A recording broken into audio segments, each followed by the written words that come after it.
this in-state rivalry. They're so close together. The Bengals lead this series in the 83rd meeting.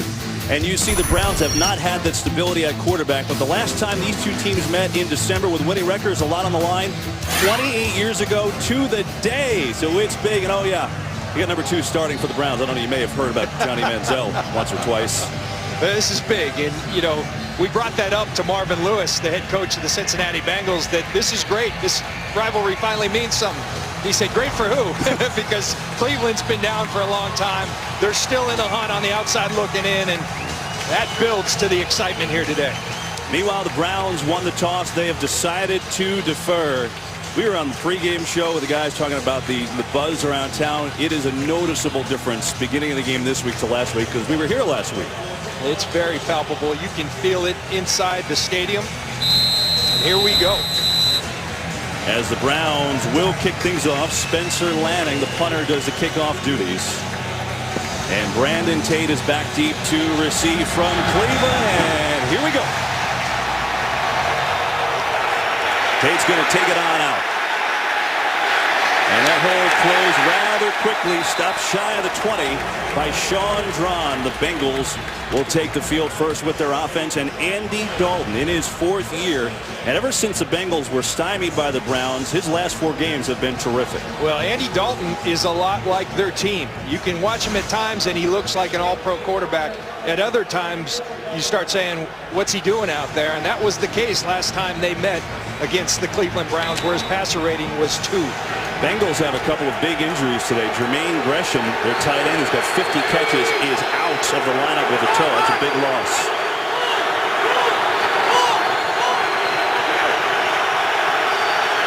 Jeremy Hill starts off the game in the eye, and he'll get the ball up the middle, and not for much, maybe 2.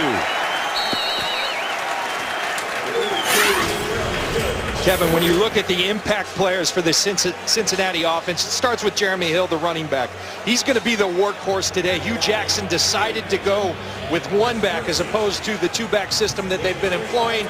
A.J. Green, a big-time receiver, 11 receptions, 224 yards last week versus the Steelers. You get that run game going, the play action comes alive with A.J. Green.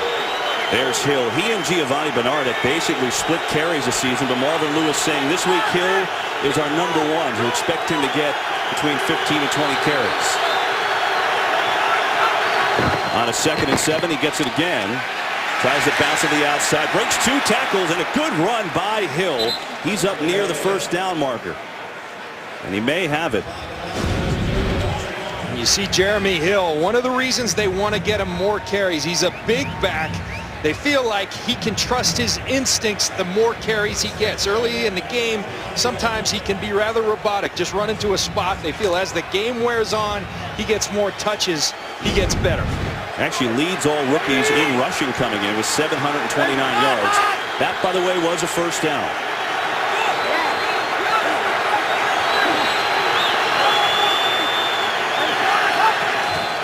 Give it to Hill once more. Up the middle, patient running, and a good run as Hill bounces it all the way out to the 37, and he picks up 8 yards. Browns defense is probably better than most of you think, and you could see the evidence.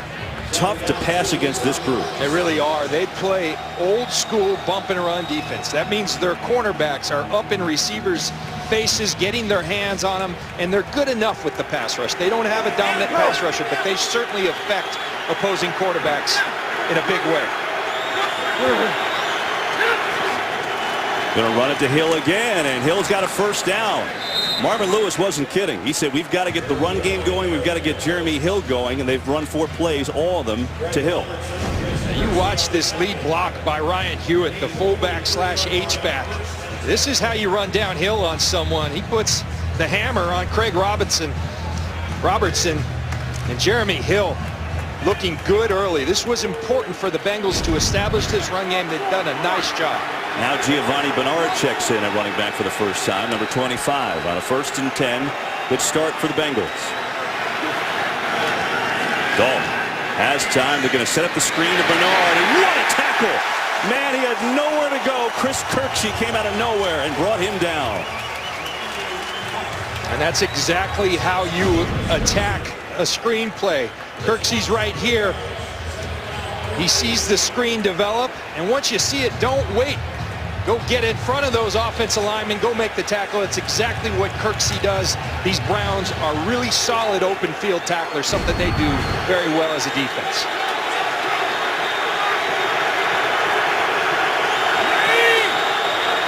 Hill back in there on a 2nd and 13. And they fake the run this time. They're going to hit A.J. Green. Green cutting across the field, and screen coming over to shove him out of bounds. He's out at about the 46. It's a gain of 7 and a 3rd down coming up. Really nice play by Screen because it looked like they had something there, but his speed just won out. You see Screen's going to come into your picture on the other side. Looks like they have something, but that's what you can do when you run a 4-2. And why do they motion him here? Interesting point. Mike Pettin, in meeting with us yesterday, John, the head coach of the Browns, said, big matchup today, A.J. Green against Joe Hayden. I don't know that I've ever heard a head coach say the big matchup is the wide receiver. But Hayden against Green, one to watch. 3rd and 6. Blitz coming. Dalton is crushed out of bounds, and a flag coming. That is going to go against Cleveland for sure. Barkevius Mingo just hammered Andy Dalton. Personal foul, roughing the passer, number 51, defense. High hit to the quarterback, 15-yard penalty, 1st down. Barkevius Mingo comes free on a blitz and just unloads on Andy Dalton. And that, by the letter of the law, is a good call by Walt Anderson. Now, it's important to note coming in, nobody calls more of that specific penalty than Walt Anderson. He leads the league in that call. And so how that's going to play out with running quarterback on the other side, they thought it would favor the Bengals, but now the Bengals the beneficiary of it. It's a good point. And Walt Anderson's crew also has the 2nd most penalties given out in the league overall. Dalton with time coming near side is Green with a nice little move. And Green is going to get down to the 32. Kirksey on the tackle with a gain of 6. Well, told you about Gresham being out. Terrence Newman, their starting cornerback, is out too with an ankle. Dancy's been out for a while for Cleveland. Gibson, their good young free safety, has also been out for a while. And K'Wan Williams, their slot corner, it's a big loss that he's not in there today. This is Bernard. Gets a block, but can't go anywhere else. Browns played it well. Mingo started it up. Blowing that play up in the backfield. Well, Barkevius Mingo, Kevin, he doesn't show up a whole lot on the stat sheet, but watching these guys for the last month, he's been phenomenal. Watch Mingo at the top. This is setting the edge, playing off the block, and then staying alive to make the tackle. Barkevius Mingo has had a huge impact on this Cleveland defense of late. 9th play of the drive for Cincinnati. 3rd down has been a big struggle for Andy Dalton. They need to get to the 29.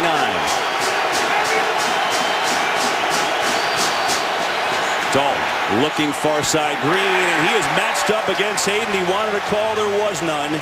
And now it looks like a long field goal try for Marvin Lewis. Well, there's that matchup, Kevin, you alluded to. Mike Pettin went as far to say this will go a long way in deciding the outcome of this game, who wins that matchup. Joe Hayden has had a lot of success against A.J. Green of late, and he does here early today. And now the Bengals change their minds. They're going to go. This is right on the kind of borderline of Mike Nugent's field goal range, and they'll go on 4th down and 4.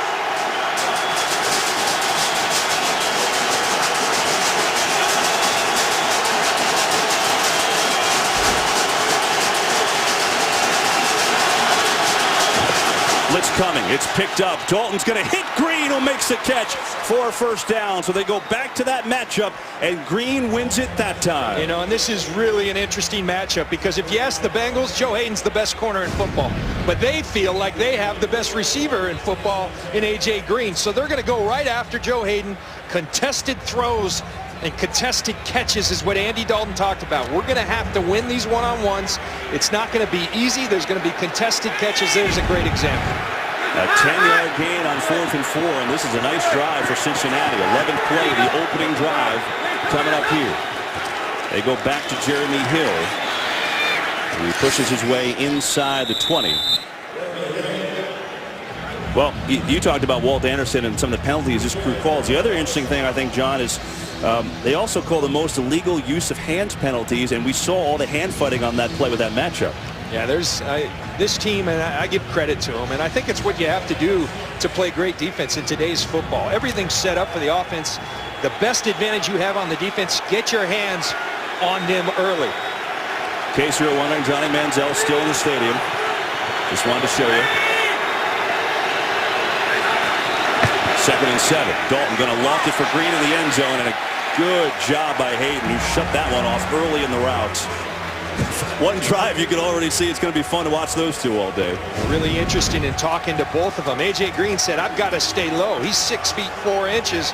Well, that gives his chest to Joe Hayden. Joe Hayden said, look, last week I had T.Y. Hilton. I actually prefer playing against a player like A.J. Green because he's got more surface to put my hands on. We showed you Dalton struggles on 3rd down. The Browns are the 4th best defensive team on 3rd down in the NFL.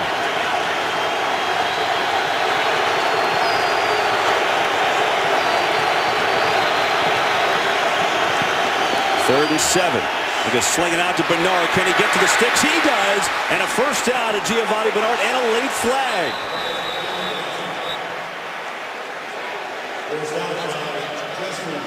So maybe Bernard not as involved running the ball, but something he was great at, receiving the ball. Personal foul, unnecessary roughness, horse collar tackle, number 21, defense.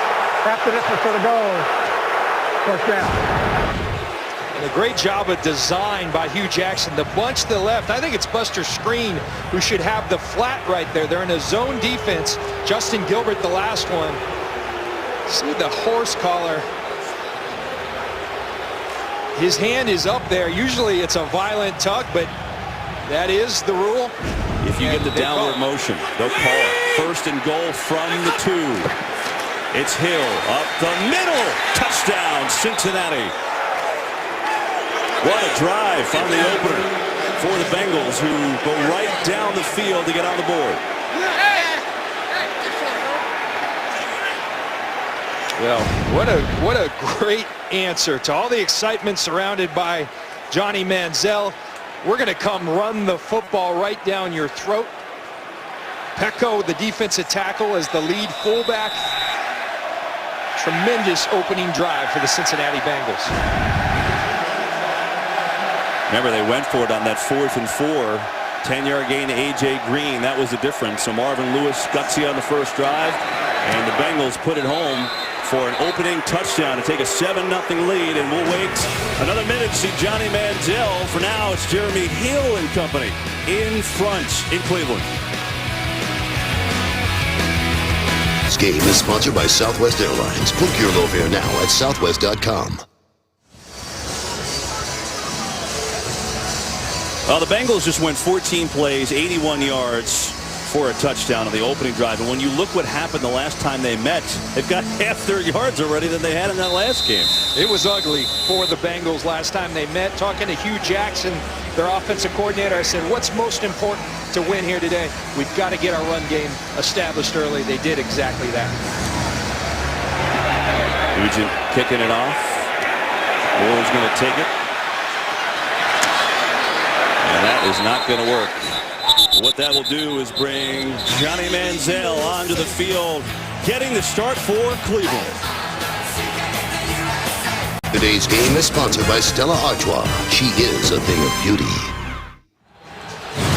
Well, it's been quick a journey here for Johnny Manziel, the Heisman Trophy winner, the only one as a freshman to ever win it. Taken 22nd overall by the Browns in the draft. And then he was beaten out in camp by Brian Hoyer for the starting job. He sat and waited.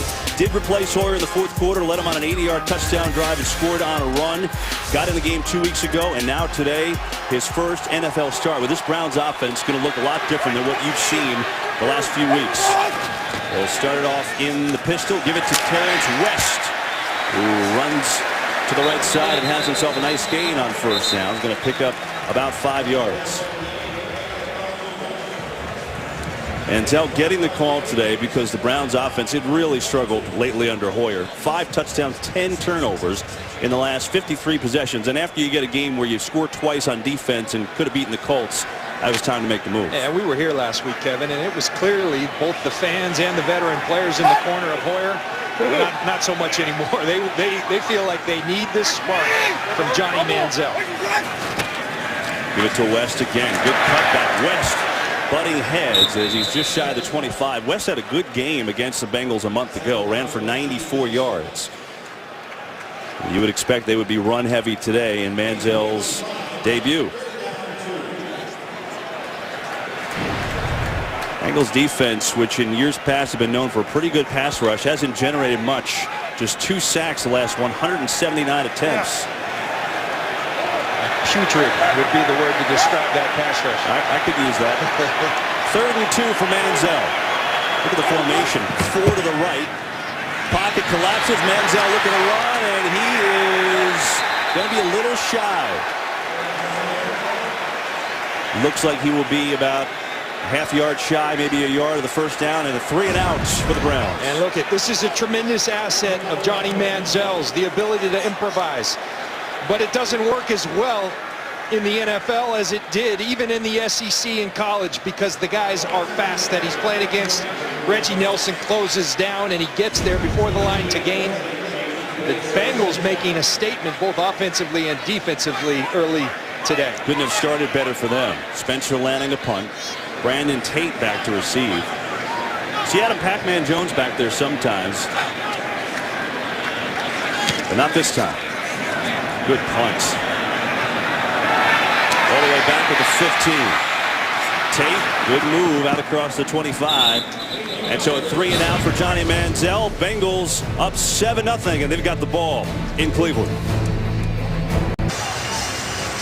Making me cry during the break, John Lynch. Staff Sergeant Anthony Wagner returning from Afghanistan. His kids on the board crying when they had a video message, had no idea he was here. And then that.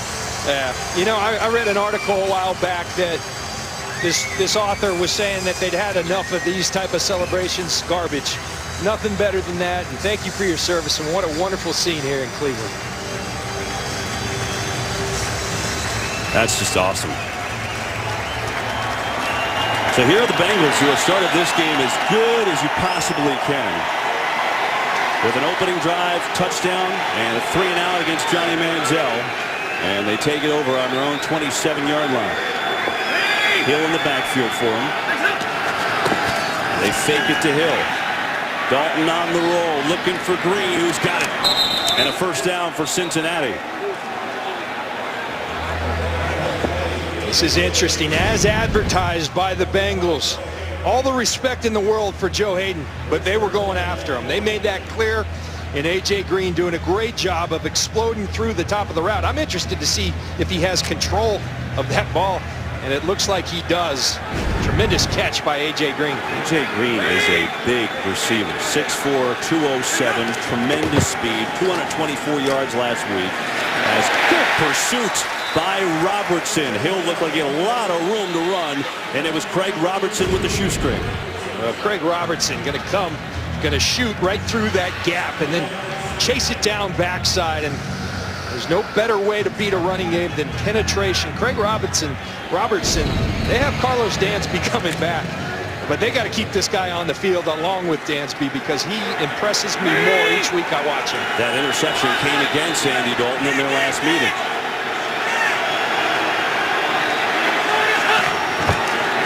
Look at this, going to run a little option to Hill, and it's going to work. Big room for Hill. Still going. The cutback, and Hill all the way down to the 37. Well, Andy Dalton says, hey, Johnny Manziel, I ran a little zone read. I ran a little option at TCU as well. And he flips it out to Jeremy Hill. Tremendous design by Hugh Jackson, and here comes the tempo. Hurry up. Dalton going to air it out deep, looking for A.J. Green. Hayden there! Almost made a tremendous play. Couldn't hang on. A.J. Green had him beat to the inside with the outside leverage of Hayden. That ball needed to be thrown towards the inside. Hayden with the ball in his hands, and the ground causes it. And Kevin, you've seen Joe Hayden. He has tremendous hands. He's not one of these DBs that can't catch. In pregame, he puts on a one-hand display. I want to steal from Terrell Owens, but I need some popcorn for this matchup. I mean, this is fun already, watching those two guys go at it. 2nd and 10. This is Bernard. Good hole for Giovanni Bernard, and a first down for the Bengals, and they are running at will. 66 yards on the ground. Well, and the nice thing, when you make Jeremy Hill the big back, your feature guy, now you got a little thunder and lightning. The thunder with Jeremy Hill. Here's the lightning, Giovanni Bernard, a quick and fast, diminutive runner. So a great complement to each other. Hill is the lead back, and Bernard as a complementary back. This is impressive. The Bengals doing what they want on the ground. Hill back in there. Jeremy Hill. We got a game break checking in with Kurt Menefee. All right, the Baltimore Ravens off to a quick start. Block punt against Jacksonville. Darian Stewart with the block. Kamar Aiken with the touchdown from 11 yards out. And they're up 7-3 midway through the first quarter. Big battle that the AFC North wants to keep an eye on there, Kevin. Kurt, thanks. Here it's 7-0 Bengals, and they're on the move. 7th play of this drive. They got a 2nd and 5 on the 18. Hugh Jackson, the offensive coordinator for these Bengals, former coach of the Raiders. Dalton, a lot of time. Going to air it out deep for Sanu, and he overthrew him. Sanu made a move and got open, but Dalton led him too far. Mohamed Sanu has really developed into his own this year. You know, Marvin Jones was electric playmaker, 10 touchdowns for him last year, out all year. And Sanu, Andy Dalton said he never had a chance to really shine because he didn't have this role, but he's been awesome. Yeah, you know what, Kevin, as well as he catches it, he throws it even better. 5 for 5 in his career as a quarterback. They use him in a multitude of ways throwing the football. A lot of trick plays from Hugh Jackson and the Bengals. And a 3rd down and 5. Blitz picked up. Now someone gets free and Dalton goes down. Desmond Bryant gets the sack. Well, Desmond Bryant likes playing against Andy Dalton and the Bengals because last time they faced off, he had 2 sacks. The pressure's going to come right up the middle. There he is. Here he comes after Andy Dalton, and he finishes it. Nice play by Desmond Bryant. Yeah, they picked up the blitzer, but forgot about Bryant, who has a sack. This will be a 44-yard field goal for Mike Nugent. 10th year already out of Ohio State.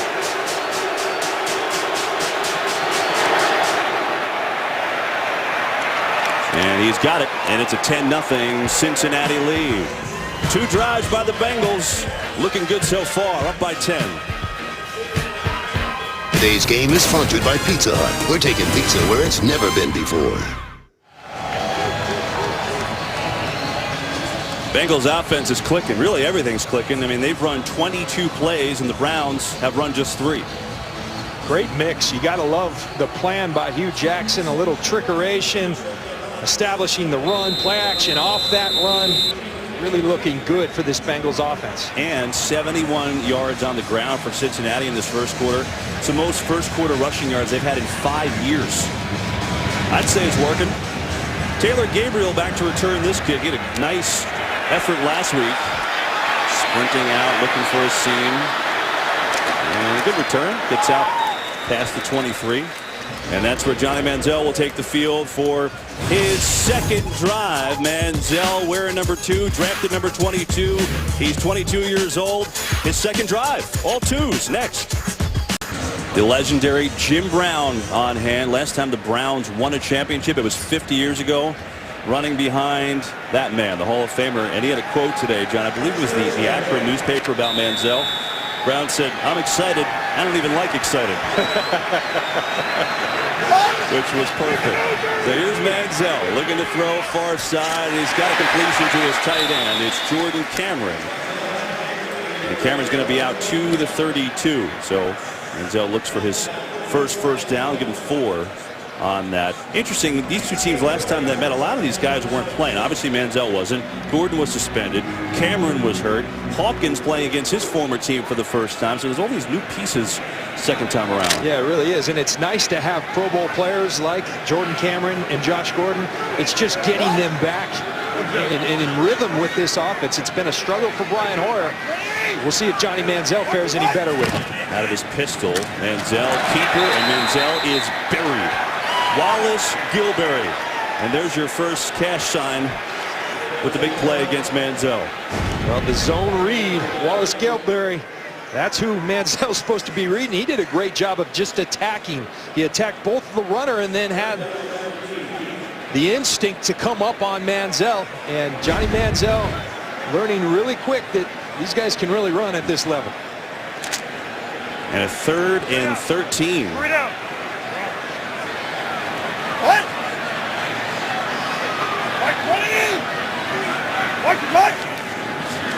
Blitz coming. Manziel steps up, throws it on the run, and Hawkins has it for a first down. No, he dropped it. Hawkins had it, but Reggie Nelson came over to deliver the hit. We're plain and simple, a ball that Hawkins has to catch. But what a play by Reggie Nelson. Reggie Nelson, good job by Manziel improvising, but watch this hit. Attacking the ball, clean legal hit, and gets the ball out, but a catch that Hawkins must make for Johnny Manziel, his quarterback. And that was a cool shot. You see his eyes looking at the first read downfield, then going over to Hawkins. And 2 3-and-outs for the Browns. That one should have been a first. This is Brandon Tate. Good return his first time. Good return his second time. We get a flag on the far sideline. Tate still going, and now shoved out of bounds. And there is a flag over on the Browns sideline. So this may be coming all the way back.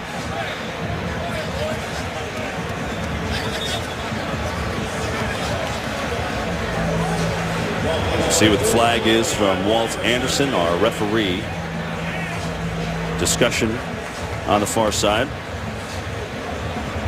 If it somehow stands, 51-yard punt and a 30-yard return for Tate, who's done a nice job so far back there. I don't think this game could start any better for the Bengals. And the thing is, you know, we wait on the call, John. You know, so many times we've seen more and more in recent years rookies starting week 1. You know, it used to be you had to wait a couple years to play. Well, Manziel has waited to this point. I think it's pretty rare to have a guy making his NFL starter quarterback in a December playoff race. You know, and now all of a sudden you're down 10. Yeah, you know, and here we get ready to listen to Walt Anderson and his call. But, you know, I think one of the things they felt last week it would have been too much. During the kick, number 24, the kicking team, went out of bounds on his own. That 5-yard penalty will be enforced from the end of the run, first down. So that's on Johnson Batamosi, one of the real good players. And the Bengals, that means, will start in tremendous field position. They're going to start it out. Let's see where they mark this off. At the Cleveland 36, it looks like. Well, what a start. Up 10-0. And now a first down at the Browns 36, and they really got to make a stand here. Manziel making his first start. He'll afford to be down 17-zip as we have the final 8 seconds of this first quarter.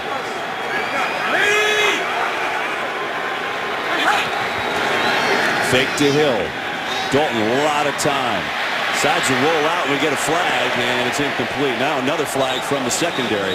Not sure why Dalton moved there. He had a good pocket. Well, we may have offsetting because it looks like we're going to have offensive holding and then defensive holding, and we're going to do this whole thing all over again. There are fouls by both teams. Holding number 22, defense, and holding number 61 of the offense. Those fouls will all set. We'll replay first down. And that'll take us to the end of the first quarter. Bengals up 10-0 on Johnny Manziel and the Browns.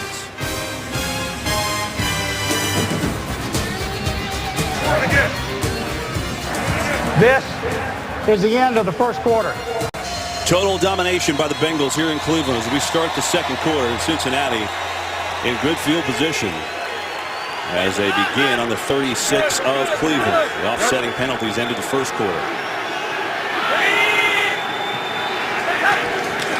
Here's Hill. He's got 57 yards rushing already, looking to get to the edge, and does just that. Whitner's going to force him out, but Hill picks up 6 on first down. And you watch Jeremy Hill run, and you start to understand why Hugh Jackson, as good as Giovanni Bernard is as a player and as great a rookie season as he had, while he's going to this guy as their workhorse, he's a big back that can run, he can catch it, and he's a guy that can wear on a defense. With more carries, he gets better. I like the looks of this young rookie running back for the Cincinnati Bengals. He does have 2 150-yard rushing games this year, so certainly the ability is there. 2nd and 4. Pressure from Kruger. Dalton unloads it, but that is nowhere near Mohamed Sanu. There's been a couple times that he's looked for Sanu deep and hasn't been close. And a 3rd down.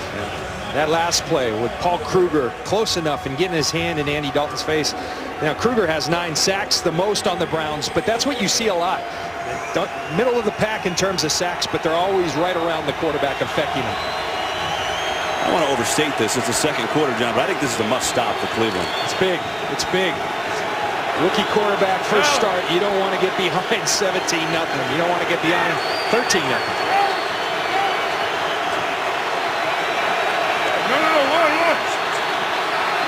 Third and 4. They're going to give to Hill on the draw. He's got the first and then some. Hill all the way down to the 21. They mark it at the 22. It's a 1st down. Well, you watch this. What a job by Hugh Jackson. You're going to get a double puller. Both the guard and tackle going to lead the way for Jeremy Hill. You see the push on the other side. Impressive display of just winning the line of scrimmage by the Cincinnati Bengals thus far.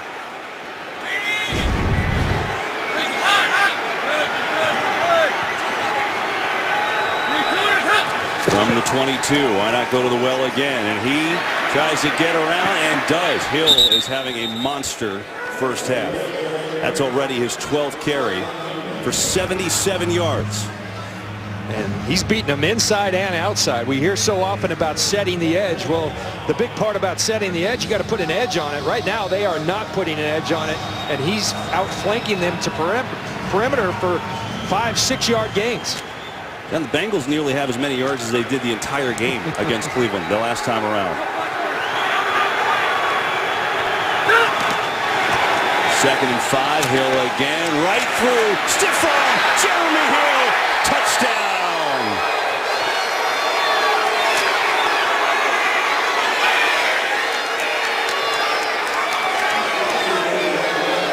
$16 yards for Jeremy Hill, his 2nd of the day, and Cleveland is reeling.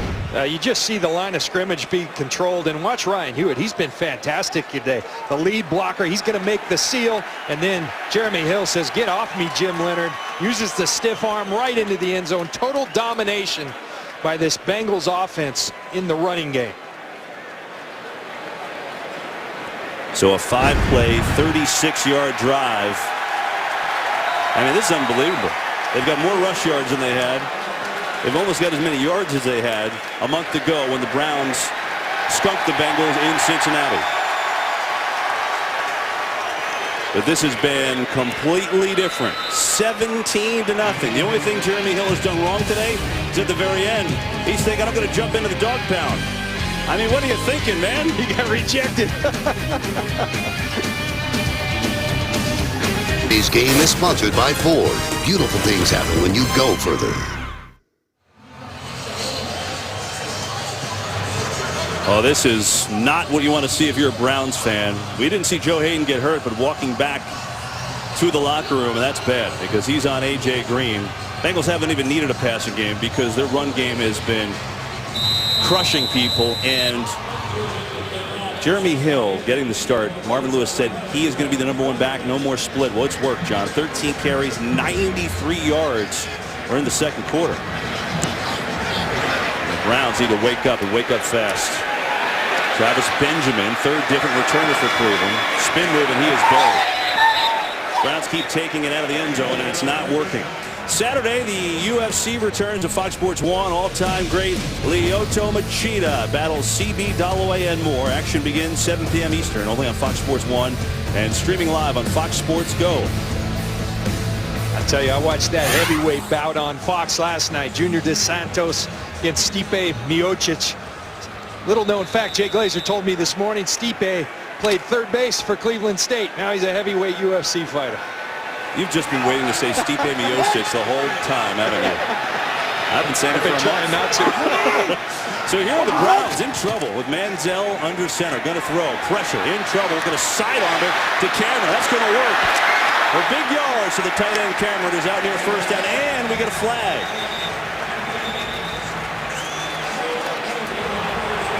And I believe this one's on Cleveland.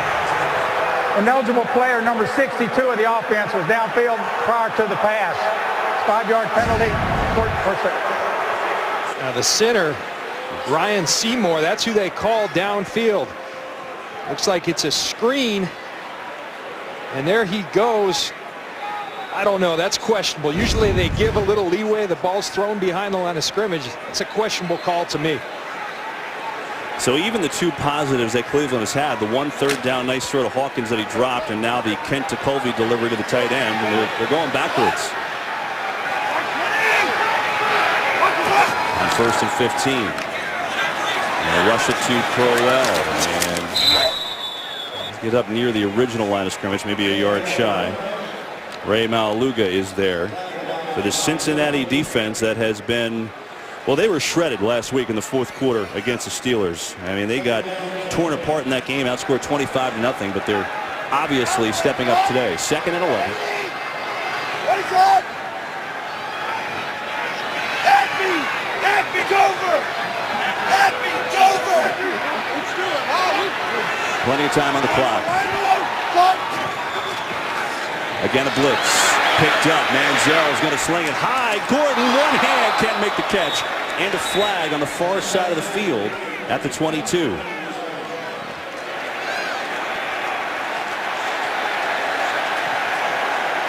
Initial indication. Illegal use of hands, number 29, defense. 5-yard penalty, automatic first down. That's on Leon Hall. At this point, John, the Browns will take anything. That's right. You know, the illegal use of the hands on Leon Hall, but more importantly, a high throw by Johnny Manziel. He had Josh Gordon. Here's the penalty. Hands to the face right there. Point of emphasis this year.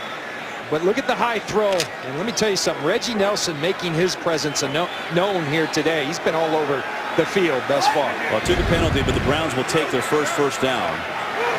Up on the 18. Crowell up the middle. Short gain. Game break. Let's check in with Kurt. Kevin, you mentioned Pittsburgh pouring it on Cincy last week in the 4th. They're turning it on in Atlanta early. William Gay picks off Matt Ryan, returns with 52 yards for a score. Gay has 3 interceptions this season. All 3 returned for touchdowns. It's 13-0 right now. Kevin, John, and Pam. Wow. Didn't know that. Ryder! Shaggy! Ryder! Shaggy Ryder! It's a 2nd and 8. Manziel's going to keep.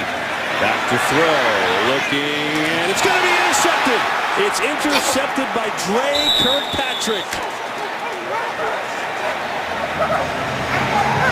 And this is a first-half disaster for the Browns. Well, Manziel is learning a couple things. First of all, these defensive linemen run really fast.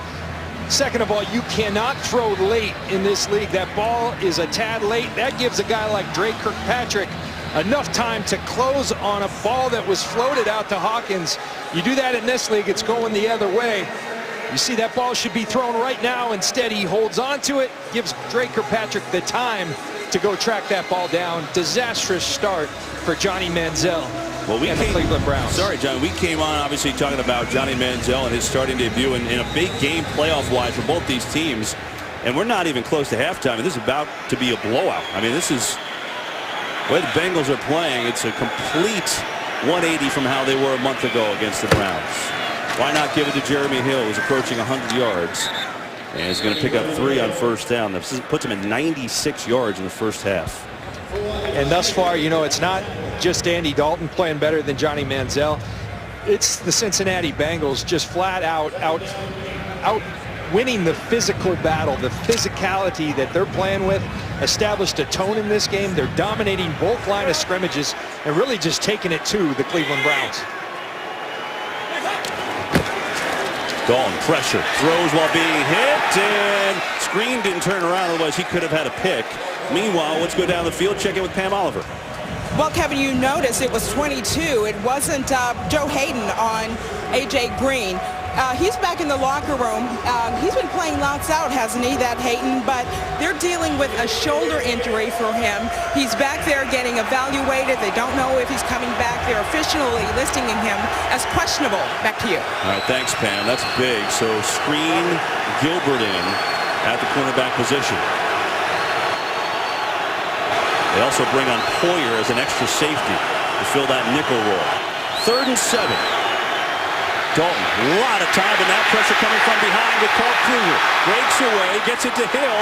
Hill, shimmy, shakes, diving forward, fumbled, and he's going to be shy of a first down.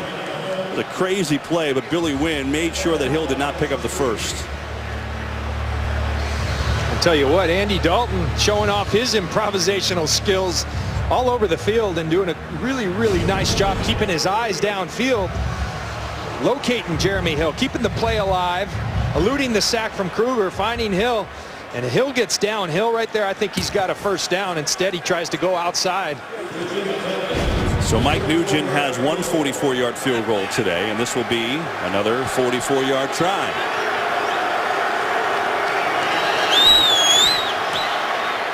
Nugent is good, and so the Bengals up 20-0. They capitalize with a Manziel interception by Kirkpatrick. Marvin Lewis, a happy guy. All Cincy.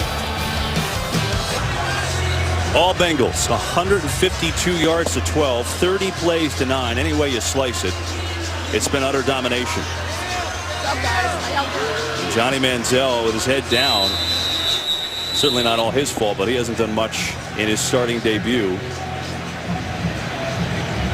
These first-place Bengals, who can be Jekyll and Hyde sometimes, but today they're going on all forces go. This is Sean Drawn.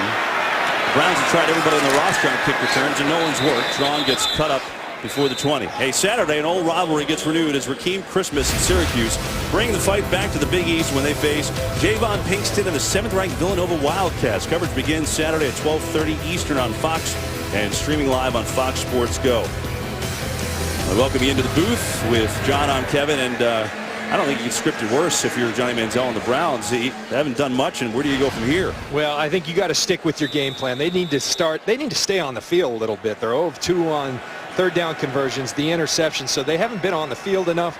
I think one thing's clear. Cincinnati got tired of hearing about Johnny Manziel and said, hey, we're 8-4-1. We're on top of this division. We're going to come and play, and that's exactly what they're doing. They're dominating the Cleveland Browns. Big game for both, too, as here's Gordon getting involved with the catch, and he is swarmed. Carlos Dunlap, I mean, they are everywhere all over this Cleveland playbook, excuse me.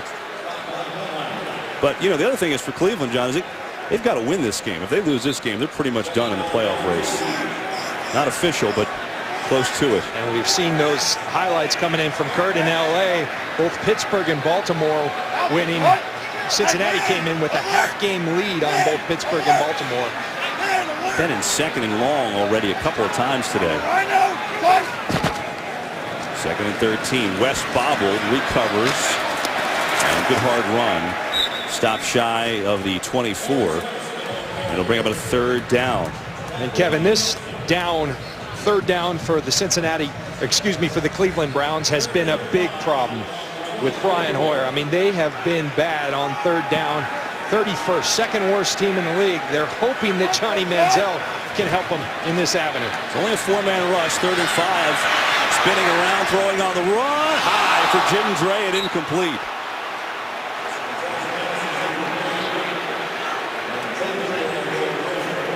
Well, he did a nice job of doing his best Russell Wilson impersonation until the throw. You've got to throw the football accurately in this league. He looks downfield, nothing there. He keeps it alive, eyes downfield, everything good except the accuracy on the throw. Have to be able to throw the football accurately to have success at the quarterback position in this league. Only first down Cleveland has is via a penalty. They have done 0 on offense, and they'll punt it again. Short punt. Tate's going to let it bounce now right to him. And he has nowhere to go. Bengals take over up 20-0 on the Browns, and Manziel here in the 2nd. Today's game is sponsored by Beats by Dr. Dre Solo 2. Show us your solo. Here are the AFC North standings. The Bengals 8-4-1. Remember, they've made the playoffs 3 straight seasons now and looking to keep going, but it's such a tight division. Pittsburgh's winning in Atlanta. Baltimore was winning, but Jacksonville just took the lead. And you see the Browns, if they lose today, they're in deep, deep trouble. Bengals have run the ball all day long, but not there. Desmond Bryant came up to make a play. That's what Cleveland needs to do defensively. They've been dominant. The line of scrimmage is getting pushed back their way. Craig Robertson now makes a nice play in their opposing team, Cincinnati's backfield. Interesting that Cincinnati comes on with Giovanni Bernard on this series when Jeremy Hill's been having so much success. Hill's got 96 yards. But Dalton in the gun with Bernard, looking to throw a quick hitter. There's Hewitt, who's made a couple great blocks and now has his first reception for a first down. And we've got a game break. Let's check in with Joel Klatt. All right, Kevin. Pittsburgh sitting at 8-5 right now. They would be in the AFC playoffs, but without Julio Jones, the Falcons fighting back. Matt Ryan to Devin Hester, 17-yard TD catch. They cut that 13-point deficit to 6. 13-7 Steelers. Kevin, John, and Pam. I didn't realize that Jones was definitely out today. He's only got 448 yards the last 2 games. Another first down for Cincinnati. 13 first downs to Cleveland's 1. Gonna run it. And Bernard to the 45. You surprised what you're seeing here? I mean, this is pretty impressive by Cincinnati against a good defense. It really is. And you know, Cincinnati, they talked about they needed to establish the run. It's been a point of emphasis all week, and they've done exactly that. Cleveland's not a team that gets pushed around a lot. They are today. And I think this is where it's huge that Joe Hayden is off, because remember, you lost K'Wan Williams last week. So now you've lost a couple of corners in the last couple of weeks. The way they play up in people's face, that's tough to overcome. Here's Bernard, who's left side for another Bengal first down. So Hill on the sidelines for this series. And now he's going to come on back in. The Bengals just moving the chains at ease. Already 14 first downs with 6:49 to go in this first half. You got to give a lot of credit to this offensive line for the Cincinnati Bengals, because they are clearly winning that battle. Andrew Whitworth and the group just taking it to the Cleveland Browns. And the Bengals call their first timeout of the half.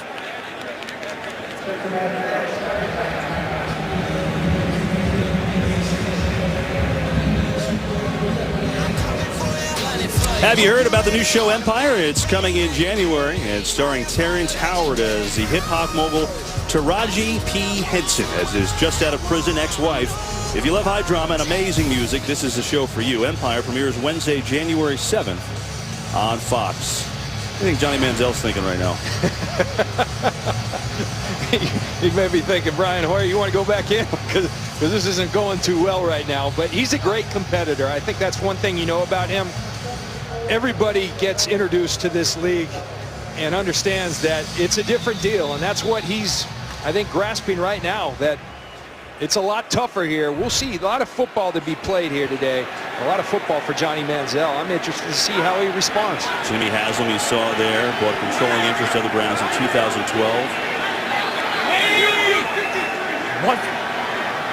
And first down for Cincinnati. Dalton to throw. Pressure up the middle. Intercepted by Robertson. That's a play the Browns needed, and Robertson has blocks. Penalties fly. Cutting back. Robertson still going. Look at the run by Wright. Now backpedaling. Other way, fella. Down at the 35, but there is a flag, so let's see what this is. Boy, the Browns needed something. Let's see if it stands. I think it's going to be on the return, so the interception should stand. It's on his return that there's a penalty, but Craig Robertson, each and every week, impressing me more, both versus the run and the pass. Incredibly instinctive player. The ruling on the field is an interception. During the return, personal foul, low block, number 90 of the defense of the intercepting team. The 15-yard penalty will be first down, Cleveland. Watch Craig Robertson just reading the eyes of Andy Dalton, making a nice break. And there, right there, was the low block by Billy Wynn on the return. You cannot go low to block, but just tremendous play by Robertson. And he's done this the last couple of weeks. Had a similar play versus Andrew Luck last week that he broke up. really playing at a high level. He recovered a fumble in the end zone for a touchdown last week. He picked off Andy Dalton when they met a month ago. Guy's playing great. Is it the spark that Cleveland needed? They lead the league to the Browns with their 20th interception, but now the offense, which is just 17 yards, takes over on their own 30 with 6:19 to go in the half. Crowell gets the ball. Big hole. Isaiah Crowell up near a first down. First time the home crowd has anything to cheer about since the introductions. Well, just a giant cutback, and this is with that zone running scheme. Everyone going sideways. You got to be on your P's and Q's. Look at that hole. Crowell sees it and gets downhill. That's what this run game's all about. Give it to him one more time. He's shy. He did not get anywhere. Bengals defensive line is doing some work today. That was Brandon Thompson, third-year man from Clemson. And a 3rd and a yard coming up. These 3rd and short situations. Here's an opportunity to use the mobility of Johnny Manziel. Zone read type plays, bootleg type plays is where he can be very effective. 3rd and shorts. Manziel is 2 of 5 for 1 yard. 2 rushes, -6 yards. Double point. 3rd and 1. Crowell's got it, and I don't think he got it. He is short of the first down. Will Clark hit him first.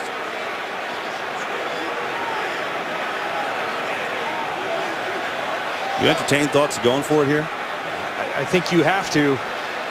And I tell you what, offensive line is pushing the Cleveland Browns defensive line around, and the defensive line of the Bengals living in the backfield of the Cleveland Browns offense. So up front, this game is being won by the Cincinnati Bengals, which doesn't bode well on 4th down. But I think Mike Pettin realizing that if he wants a chance and their playoff hopes are on the line, you got to start being aggressive. I mean, they're on their own 39 here. Huge play early. 4th and half a yard.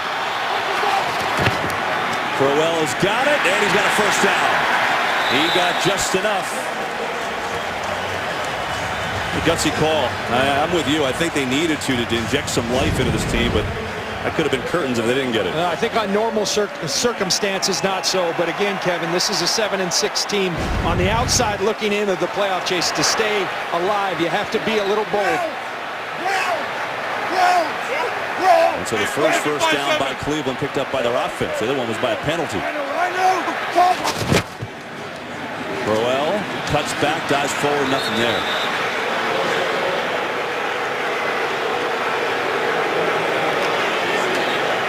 You know what's interesting is that there was some talk. Well, Brandon Thompson right here. This is how you beat the zone running scheme. You get penetration and you stay in their backfield. That way they can't stretch, then cut back.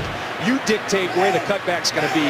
Great job by Brandon Thompson. I'm going to say there was some talk from the Browns after their last game. They almost knew the plays from Cincinnati. Looks like it's almost reversed today. 2nd and 11. Manziel to throw. Knocked down. He was going over the middle for his tight end, Jim Dre, but Ray Malaluga, did he just get flagged for a celebration? Taunting. He taunted in Johnny Manziel's. And you know, it's interesting because Jay Glazer reported that they were willing to take some of these to let Johnny Manziel. I think that's foolish. After the play, unsportsmanlike conduct, taunting, number 58, defense, 15-yard penalty, first down. Watch Malaluga. He's going to knock that ball down. He's right there. He knocks it down, but then watch him get up in Johnny Manziel's face. Can't do that in this league. He gives him the money sign. Mike Pettin, he prepared the Cleveland Browns for that, but like I said, I think that's foolish because maybe you just woke a sleeping giant in Johnny Manziel and these Cleveland Browns. You're dominating the game. Why would you do that? It makes no sense. Circle that play if the Browns happen to score here. Terrence West back in the game on running back, and now movement from the left side with Joe Thomas. Ball start, number 73, offense, 5-yard penalty, still first down. Some late movement by the Cincinnati defense, and Johnny Manziel was going to audible. Well, Joe Thomas not used to his cadence. Remember, there's a newness factor to having Johnny Manziel in. Brian Hoyer has been their quarterback. Joe Thomas not used to it. Another penalty for the Cleveland Browns. And so a 1st and 15.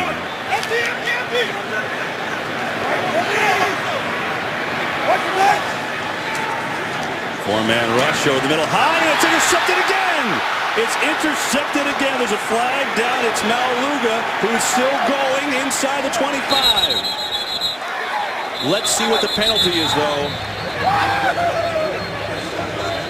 Manziel has been high with, I think, every one of his throws. Well, let's see what this penalty is. Far side of the field, right at the line of scrimmage.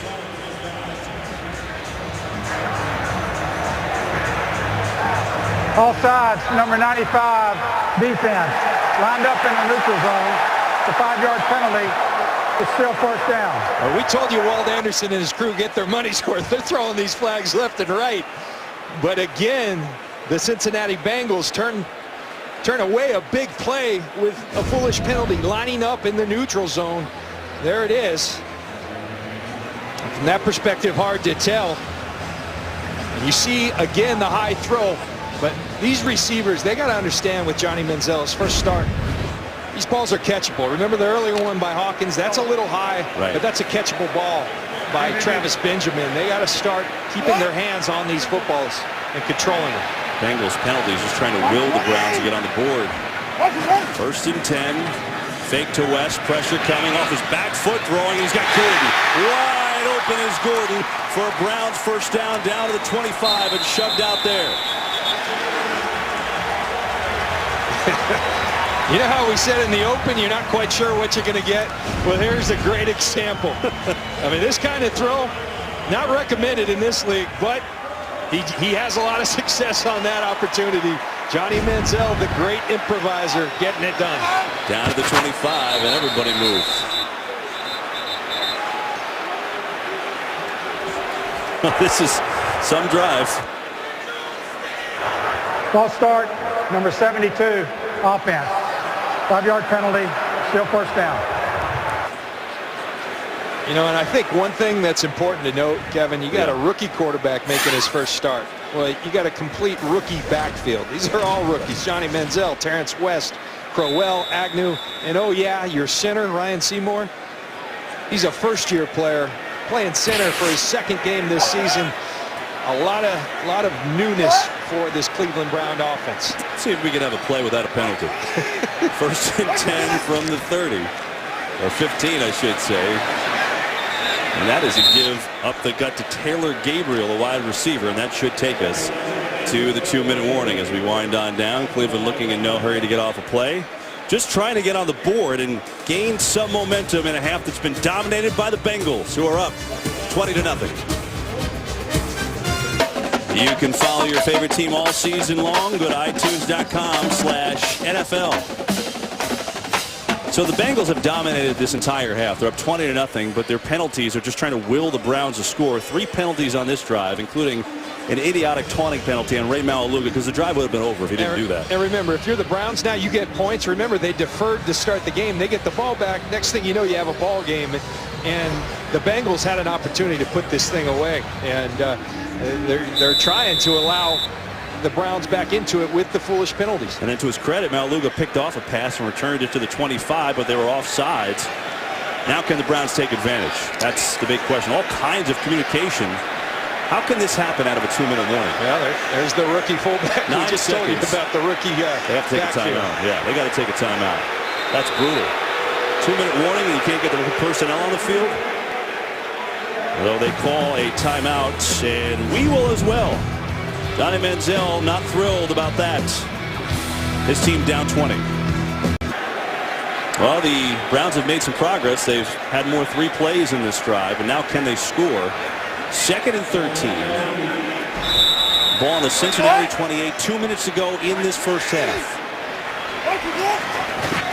Back to throw. Back to run. Manziel makes a move inside the 20. And then mark him down at around the 19. So he's going to pick up about 9. It'll bring up a 3rd down and short. And I think that was a design play. Quick pump, and let's see if we can go get something. They spread them out with the 4 wides. You see the quick pump, lineman downfield. That is a design play. Kyle Shanahan trying to take advantage of Johnny Manziel's mobility.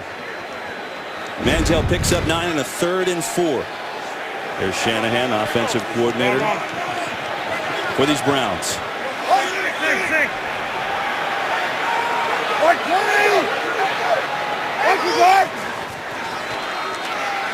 A lot of time. Stepping up, in trouble, gets away, slings it end zone in traffic, intercepted by Jones. Ill-advised throw, and Adam Jones picks it off.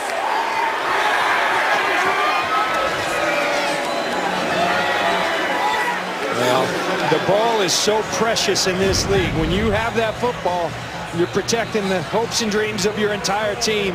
Johnny Manziel, careless to say the least, throwing this football up across the middle of the field. Easy interception for Pac-Man Jones. You throw it high, late, across the middle. Bad recipe for Johnny Manziel. And Pac-Man Jones takes advantage. It turns out this is not College Station anymore. As the Bengals, and even some silly penalties, they overcome them on that drive, and their defense is making a statement. Moving on the field of an interception and down at the 1-yard line is under further review. So they will look at the turnover, as they do each and every one, seeing if he got out to the 1. I think it's a touchback. I don't think he got out. We'll come back. Hey, looking at this review, and John, you have to get the ball totally across the line. Right knee down right there, and that ball's nowhere close to being completely across the line, so that will be a touchback and should be reversed. It's unlike when you're going in for a touchdown where the ball just touches the line and it's a score. When you're getting it out, you have to get it across. After reviewing the play, the intercepting player was down by contact, his knee was on the ground, and the ball was over the goal line, which makes it by rule a touchback. Cincinnati's ball at the 20-yard line. And so Adam Jones has the Bengals' second interception of the day. And here it is, Kevin. And watch Johnny Manziel, and this is something that he brings to the table. The ability to extend plays, but you have to be smart when you throw the football. And when you throw it high, late, across the middle, it will be intercepted in this league. He's learning that the hard way. Now the Bengals with 2 timeouts left. Going to give it on the ground to Jeremy Hill, who gets out to the 25, and that puts him over 100 yards on the day in this first half. Very impressive running by Jeremy Hill. But I think right now, if you were to give game balls, it's that offensive line for the Cincinnati Bengals just really dominating the line of scrimmage. You know, even though the Bengals had 2 timeouts and some time to try and get yourself in field goal position, I guess just the way their defense is playing so well, they're just going to be conservative here.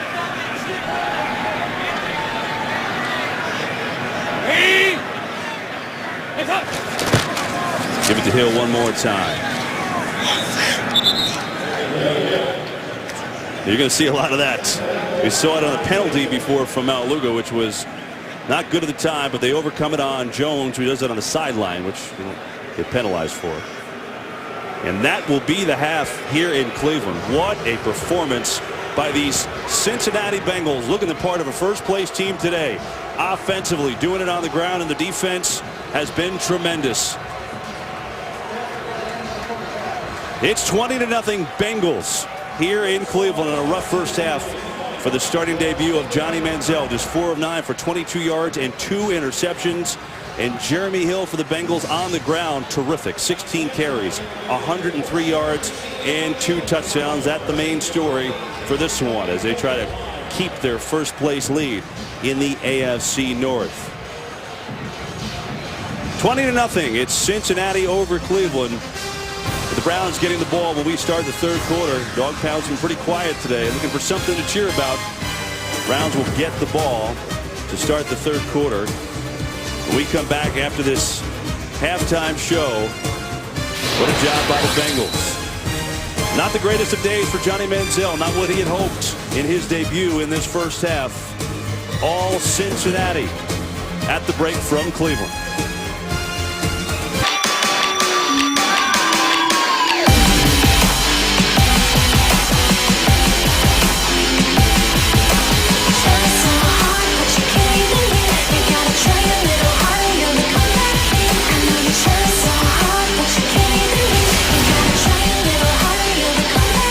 The Battle of Ohio has been one-sided so far. The foes to the south are the ones that are up 20-0. Today's excitement brought to you by Nissan. Jeremy Hill, first Bengals rookie, 100-plus yards in the first half since '97. And Johnny Manziel has been shut down and hasn't done anything. Neither has really the entire Cleveland offense. And I think the one thing about this is we started off the broadcast talking about Manziel and his starting debut, the excitement, all of it. Bengals are playing like a first-place team today and a division winner. Absolutely. This is the Bengals team. This is why they're 8-4-1. They're playing big-time football, and Johnny Manziel is learning that things are a little tougher at this level. We'll see how Kyle Shanahan attempts to get him going. And here's that first half that Johnny Manziel had as he approaches the field. He's finding that these bigger guys, they run fast. And when you look like you have green grass, not so fast. Wallace Gilberry gets him off the corner. Here's the first pick. Threw it late. There's the tip ball. But here's the most careless of them all. Throwing across the middle and throwing it high. You just can't do that. The ball is so important in this league. I think Kyle Shanahan needs to get him in a little rhythm. Quick passes, get him on the perimeter where he can use those skills. So the Browns down 20-0. We'll start it off with the football on their own 20. Here's West. And he's going to run his way left side for nearly 4 yards. Let's go down to the sidelines with Pam. Well, Kevin, I talked to Mike Pettin at the half, and he just said there's no substitute for game experience. You just can't mimic it. He said Manziel could use more help around him. He wants other guys to try to step up. I asked Marvin Lewis how he hopes to keep the Browns in this hole. He said, we just got to play hard, put our heads down. He does expect the Browns to try to help Manziel by going with some play action and maybe some vertical passes. Back to you. All right, Pam, we will see here. Looks like a little zone read, and that's going to go for maybe a loss. Miscommunication there. Now the Bengals are into giving that Johnny Manziel money sign. As long as you don't do it in his face, it's fine. Well, Terrence West, we talked about that rookie backfield. Johnny Manziel goes to his left. Terrence West goes to his right. It looks like Terrence West is wrong because the lead blocker was going to the left. But playing with rookies, you're going to take your knocks, and they sure are. Another third down. Four-man rush. Manziel goes down. And the Bengals get a sack. It is big Geno Atkins. And another 3 and out forced by this Bengals D. And that's how you do it, Geno Atkins. Look at him right here starting. He's going to beat. And Johnny Manziel just holds the ball. You got to get rid of the football and throw on time.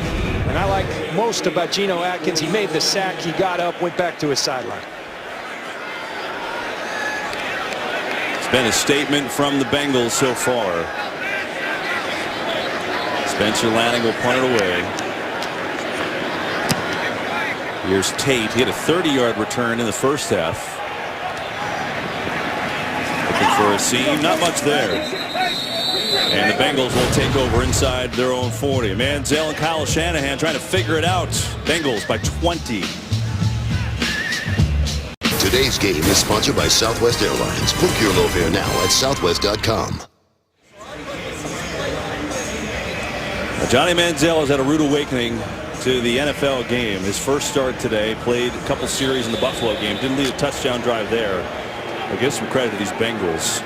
They have really dominated on both lines of the football, especially the offensive line. And when you consider what happened the last time these two teams met, this has been a complete reversal. And this guy has been a big reason why.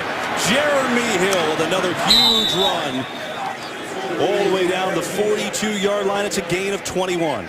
Well, here's the play that they're running. They're having double pullers come around and just clearing the way. Andrew Whitworth out there. Look at that hole. I mean, that is immense. And this offensive line doing a tremendous job opening up those kind of holes. And Jeremy Hill taking advantage of it. Another stiff arm on Jim Leonard. As Andy Dalton, if he felt like this game was a revenge game, he said, well, we played about as poorly as we could last time, me in particular, but we're playing for the playoffs. Looking like it today. 1st and 10. Hill again. And just gets inside the 40, a short game. So Jeremy Hill now at 18 carries, 126 yards. His season high this year against New Orleans, he had 27 carries for 152 yards, and he could break that today. And we saw earlier as we introduced the impact players, he seems to be a guy 15+ carries. That's kind of his threshold. When he gets a lot of carries, he wears on a defense. Extremely effective for the Cincinnati Bengals. Now though, they go with Bernard in the backfield. They'll change it up, give Hill a breather. Here comes Kruger. Dalton sees him. Can't get away from him in the sack by Paul Kruger. His 10th of the year.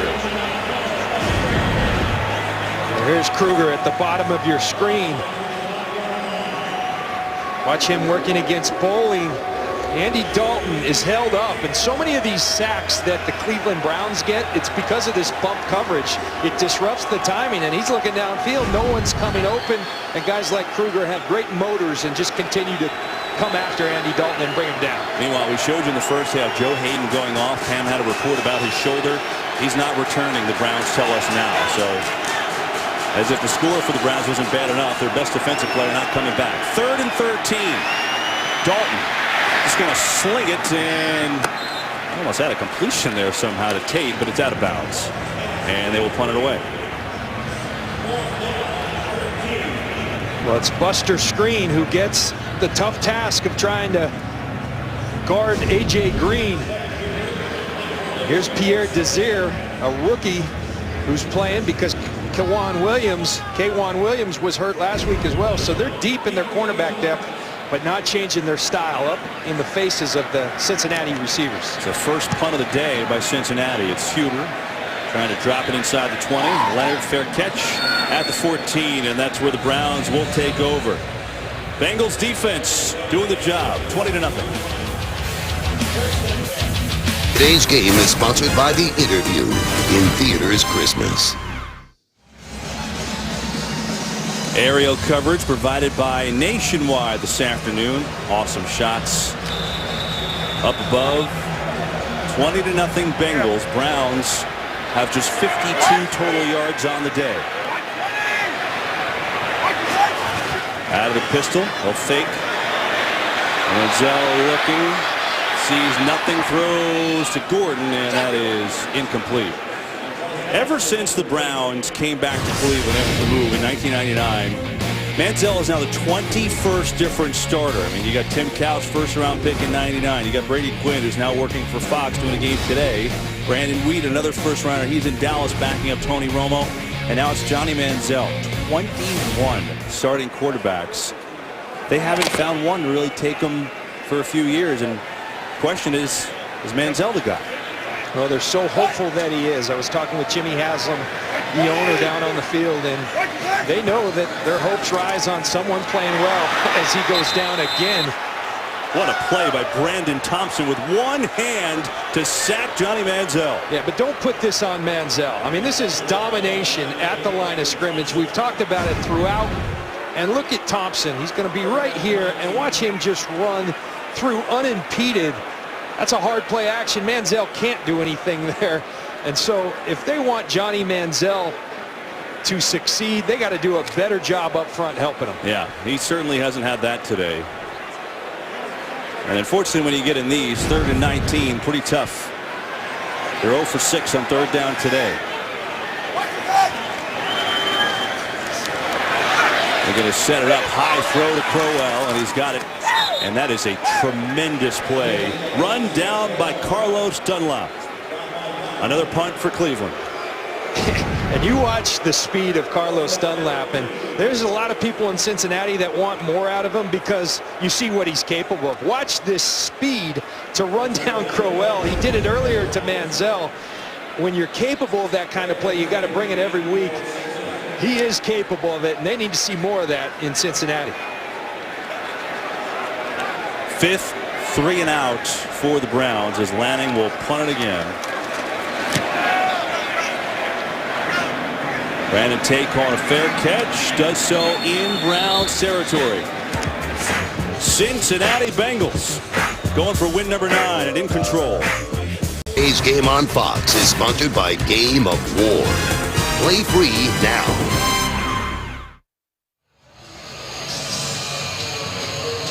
Little look at the Rock and Roll Hall of Fame here in Cleveland.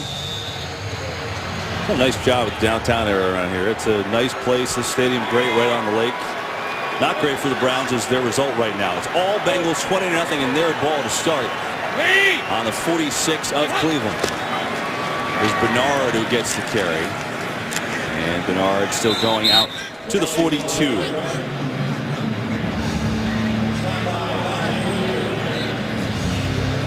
Fox Sports Supports is proud to team up with Boys and Girls Clubs of America. Boys and Girls Clubs help young people to reach their full potential as productive, caring, and responsible citizens through programs that promote character and leadership, education, healthy lifestyles, and more. For more information, visit foxsportsupports.com.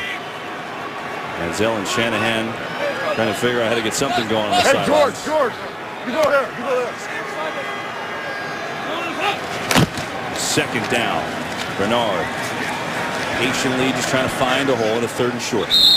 Kevin, you talked about the downtown here in Cleveland. Such nice people, too. Contrary to the belief of my old coach, Sam Weiss. A lot of nice people here in Cleveland.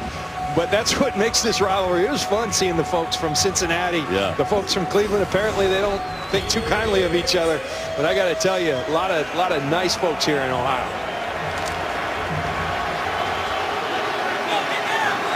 A.J. Green had a big catch early, though, even though they haven't needed to throw to him. On a 4th down and 4, it led to the Bengals' touchdown earlier. They've used the running game. Here, 3rd and 3. Dalton coming near side, and there is A.J. Green wide open, and now a very late flag, and that may be on him.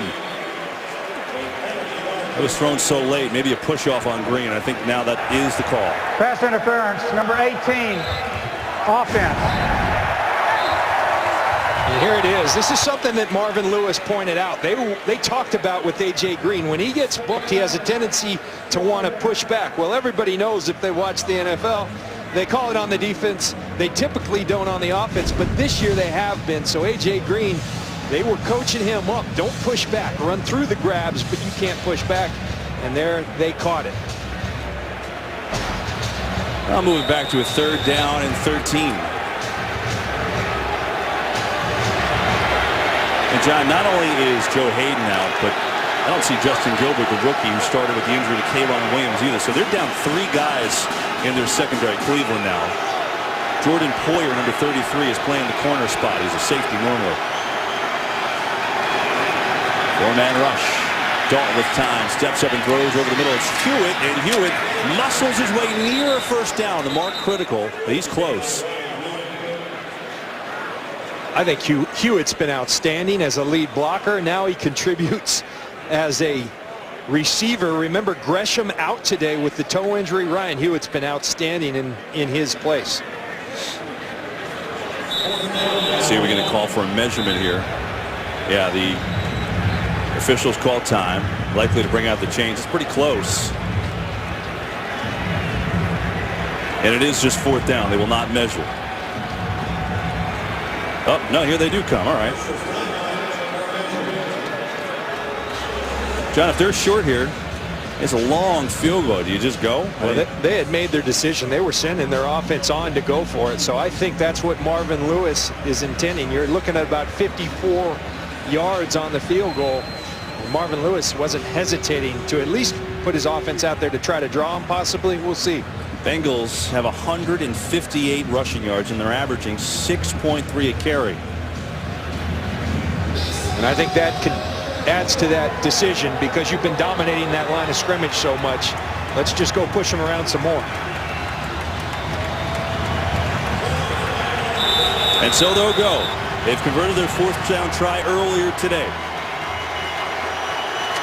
4th and 1.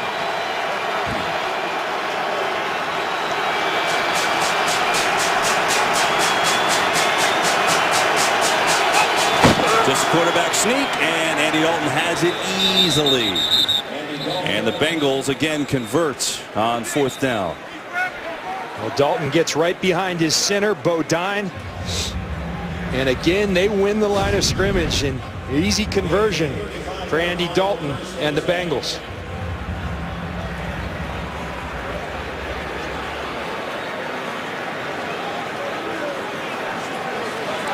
You know, it's interesting. Since the Bengals lost that game to Cleveland 24-3, and people were obviously wondering about them. They've won 3 of 4. Now, granted, they had a horrible 4th quarter last week. First to play, a fake. Dalton to throw it. Going deep, miscommunication, and Green cut in, and he threw it deep. And it's an incomplete pass. But they have won 3 of 4 since then, and look at the review here, but he said, you know, Andy Dalton said, you know, we've been practicing. We got back to practicing at a high tempo, and it's shown on the field. And I think that's true. When you talk to Dalton, he said, look, we're at our best when we play with tempo. And sometimes that's a quick tempo, but it's controlling and dictating the tempo. And they got back to those basics. They feel like it's really affected their game in a positive way. Hugh Jackson, first year as offensive coordinator after Jay Gruden left to take the Washington job. Give it to Hill. And Barkevius Mingo makes a stop after a few stops. What else is going on in this AFC North today? Well, here's what you got. Steelers up by 10 on the Falcons. How about the Jaguars? That would be an enormous loss to Baltimore in their playoff hopes. You know, from afar down there in Jacksonville, you see progress. Every week they're starting to hang in games a little bit more. Baltimore just flipped that score. Now it just went up 16-12. We see in our scoreboard up here. All right, so there you go. Baltimore now up. So both teams are going against winning. 3rd down and 8.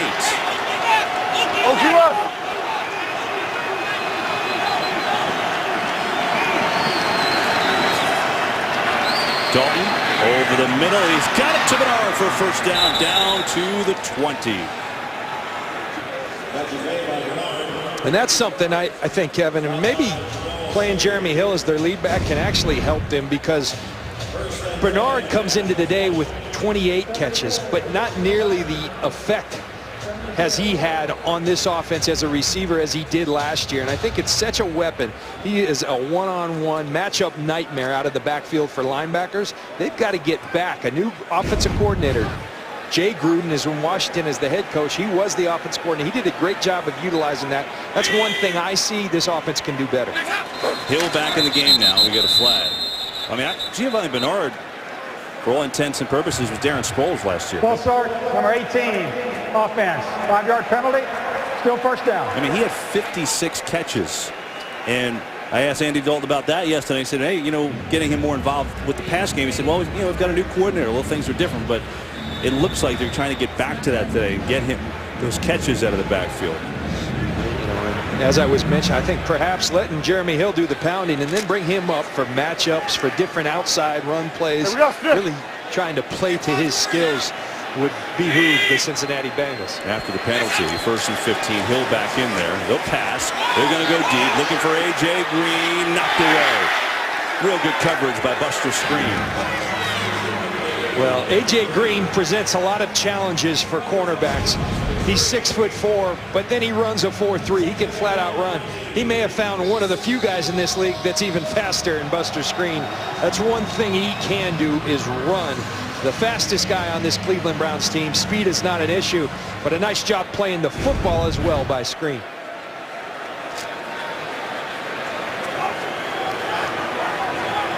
And so a 2nd down and 15. Under 4 minutes to go in this 3rd quarter. Fake the swing to Hill, come back the other side. It's Hewitt. Why not a one-handed catch? Man, has he had a nice day. Blocking, one-handed grabs. He's doing it all. The rookie from Stanford. I like the design. You fake the screen and the swing pass to the right. You come back with the screen. With the one-hand grab by the Stanford guy getting downhill. Ryan Hewitt having a nice day. Our director, Artie Kempner, was pointing out the tackle by one Jim Leonard. He's played very, very well. Head up the Jim Leonard fan club, Artie Kempner is. He's got the P.O. box. Done a nice job with the injury to Gibson. 3rd down, Bengals. They sling it out far side, and that one is not going to work to Kevin Brock, the backup tight end. Well, Week 15 continues later today on CBS and on Fox. And then tonight, Sunday Night Football on NBC. Monday Nighter, ESPN tomorrow, Saints Bears. And there you go. As the Bengals will try to add to their lead. They've got Mike Nugent out. He's kicked 2 44-yarders today. This one from 34 yards.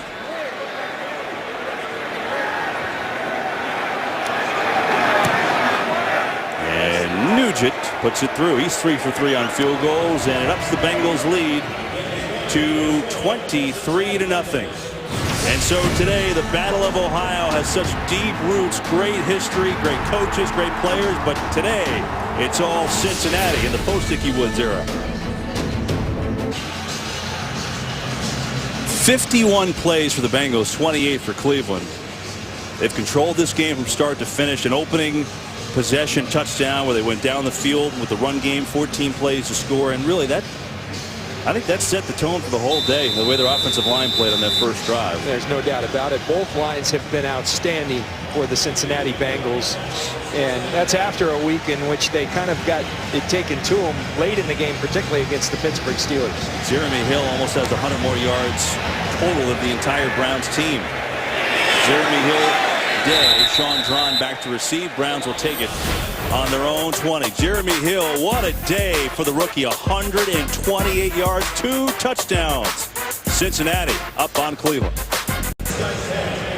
They haven't had much to cheer about in Cleveland today because the Bengals have just been great on both sides of the ball. And Johnny Manziel's starting debut hasn't gone well for Cleveland. That's an understatement. 5 of 11, 28 yards, 2 interceptions. Trying to get something going. They'll try to do it on the ground with Terrence West with a couple of yards. Well, Saturday, the UFC returns to Fox Sports 1. All-time great Lyoto Machida battles C.B. Dalloway and more. The action starts 7 p.m. Eastern, only on Fox Sports 1 and streaming live on Fox Sports Go. We met with Manziel yesterday, and he said something that just kind of stunned us. He said, I was reflecting a little bit this morning and thinking about 4 years ago, suiting up for the final time in my final high school game. Here, eluding pressure, throws it away.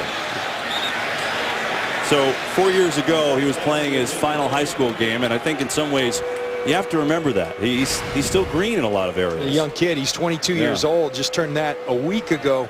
And I think what we're seeing is it's not only him. He just ran around on that play, and not one receiver responded, did something for him. You see in Seattle those receivers, in Green Bay, Aaron Rodgers receivers, when he improvises, they start running around and find an open space. They don't know how to do that because they've been playing with Brian Hoyer.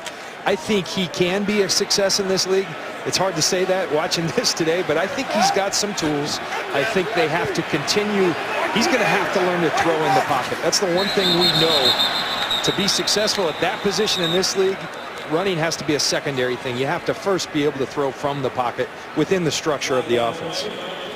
They haven't had many 3rd and shorts either. I mean, they've been really putting themselves in a hole. They've only had 2 3rd down and shorts all game. Ball start, number 62, offense.